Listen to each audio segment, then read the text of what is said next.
It's the strongest suggestion yet that unrest in the Middle East might lead the Obama administration to tap the nation's oil reserves. The news came from the White House chief of staff. The issue of the reserves is one we're considering. I think there's no one who doubts that the uncertainty in the Middle East right now has caused this tremendous increase in the last number of weeks. Gas prices averaged $3.51 a gallon nationwide, up 15 cents in the past week, 78 cents over a year ago.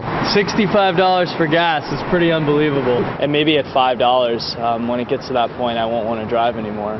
So we'll see. I drive for a living, so it definitely affects my job.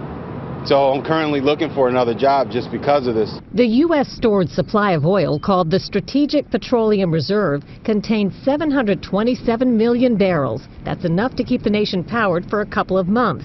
Those who want oil released from the reserves now say it would calm spiking gas prices so an economic recovery isn't threatened.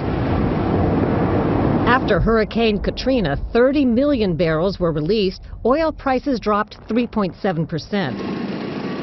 During the first Gulf War, 34 million barrels were released, and in one day, prices dropped 33.4%.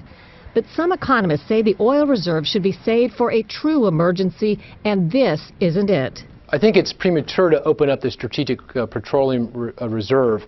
I don't think it's going to make a big difference with respect to prices, and I think at this point we can digest these prices. Maybe so, but it doesn't go down easy. As a student, it's kind of tough to be able to pay the bills and pay these kind of gas prices. Right now, the average price of gas is still 61 cents below the record set in July 2008 of $4.11 a gallon.